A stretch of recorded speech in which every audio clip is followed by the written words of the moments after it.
Hello and welcome to another Synchrolite video tutorial. In this tutorial we're going to take a look at our LED frames. These can be used to quickly and easily add great new features to your light display. We have a range of frames available, all listed on our website. Our LED frames are available in a range of different materials, such as corrugated plastic, often known as Corex. This is a great material for the frames. The thinner 4mm version is okay for smaller items, and 6mm or above is best for larger items. Another even more robust option is that of foam-filled plastic sheet called Foamex. This resists bending a lot more than corrugated sheet. The LED frames come pre-drilled, ready to insert LEDs. Options are available on the website for either the standard 5mm Christmas lights or 12mm LEDs such as Pixels and our single colour 12mm LEDs. When inserting the LEDs into the frame, it's often necessary to cut or join sets together. This is straightforward, but one thing to note with the 5mm Christmas lights is you often need to be careful about where you cut. Our standard 5mm LED Christmas strings can be cut around 8 or 10 LEDs wherever the wires go down to 2 wires. Now with these frames we've got all templates for them within the software and online that you can download. So we're just going to go through that quickly now. So we're going to create a new show. Just for this example, we'll create an advanced silent show. And then if we right click here, you get a few options in here. Now you can either add the frame for use with pixels or for normal Christmas lights and single color LEDs. If you're using single color LEDs on a normal DC controller, you'd use it as this add new display item. So you use this add new display item from template option there. And then here you'll get a drop down of all the frame templates that are available. So if we just look at the large star, if we just select the large star there, you'll see you get pictures of the large star, and it tells you that there's 4 groups. Because with this star you've got an inner star, it sort of goes outwards from the inner, you've got an inner and then 2 in the middle and then 1 on the outside. So you have got 4 different groups you see there in the different colours. You can change the number of groups if you like down to 2 or 1, but we're going to leave it at 4. Now in the bottom it's where you set up what controller this star is going to be on. In this case we're just going to leave it as the default, so as controller ID 1 and starting from channel ID 1. Because this has got 4 parts to the star, it is going to use 4 channels, so it is going to be channel 1, 2, 3 and 4. So just click OK. And then you see it's created it in here. And if we select an area, you'll see at the bottom that we do have the 4 different stars within that star. So if we just kind of take a quick look at the visualization, if we click on visualization, we're going to create a new one here. So I'll just save that. And then to show it in the visualization, you just use this templated pixel item here and drop that where you want it, size it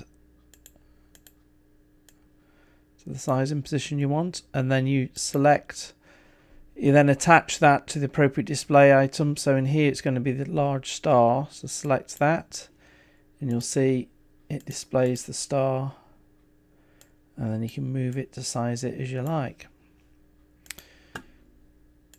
So in here, if we just do a quick cycle so you can see it working, if we do a cycle and then we do 3 loops through, 3 or 4 loops through, and then when we play that you'll see the star is cycling through the different frames within the star. So if we look at a pixel frame next, so rather than doing add a display item from a template, you do the add pixel item, and you want to select the one at the bottom, ready made frame, and then you see you get the drop down again. If you like, you can limit to just the Christmas ones or Halloween ones, And if we look at the candy cane this time, so we select the candy cane, again you get the pictures of it here so you can see what it's like. It's telling you there's 18 groups. There is groups ready made for you for each of these bars, so you can do this red and white effect if you like. It's showing you the number of pixels that are required, so it's saying 54 there. Again, you can change the groups if you like, but we'll leave it set to 18. And then down the bottom you've got the configuration of what controller that's going to be on. So this is going to be on this particular controller, output 1 with 54 LEDs. So we click on OK there, and then this shows you the wiring and the grouping for this candy cane. So if we zoom in a bit here and go down the bottom, you can see it starts here and then goes upwards through the cane there. It's important when using pixels that the wiring you've got configured in the software matches your physical wiring so that the effects play correctly. So it is important. This is pre-wired like this, but you can rewire it a different way if you wanted to go up and then down, for example. There is rewiring tools in the software to allow you to do that. But we're just going to leave it as this wiring.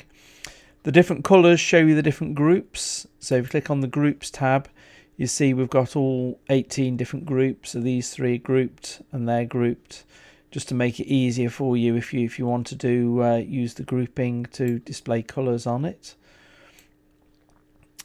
So I'm just going to click OK on that, and then you can see it's created our item in here. So you can see you've got the grouping here down the bottom, and you've got the pixel item up at the top. Creating it in the visualization is the same as what we did before. We just click on the pixel item one this time and position it where we want it, and then associate this pixel item to the candy cane, and then you can see it's displayed it in there nicely. And then over here we can go and do some animation on it. So if we do a pixel effect, we do the color gradient, and then we're going to rotate this slightly so it's 90 degrees, and we'll probably make the size of it a bit bigger. So you can click preview, so it's going to be this sort of effect. You can toggle it to see it on the pixels, make that 90 like that, and you can change the speed and the everything in here,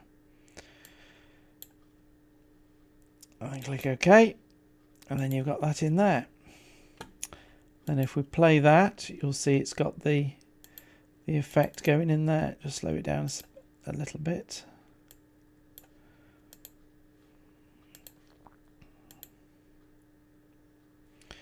So there you can see the pixel candy frame.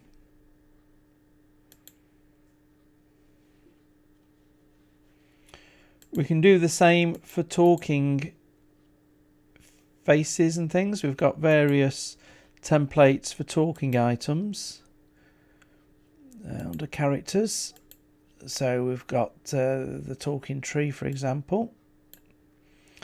So again, you get pictures there of what it's going to look like.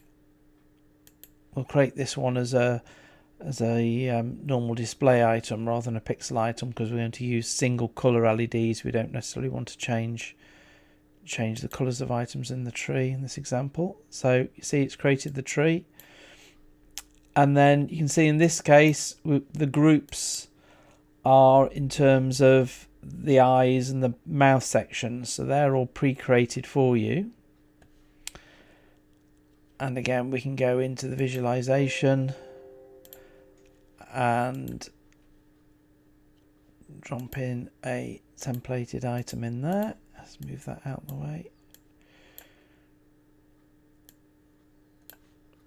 And then associate that to the talking tree.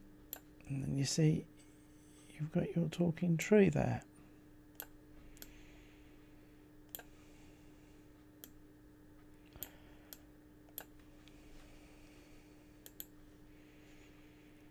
So that's how easy it is to create these templates in the software. And then you can then go ahead and sequence your show, and then build your items and add it to your display. Well, I hope this video was useful. Coming up next, we'll look at lip sync, on how we can start to animate these trees using the lip sync features of the software. So that's all for now. Thanks for watching.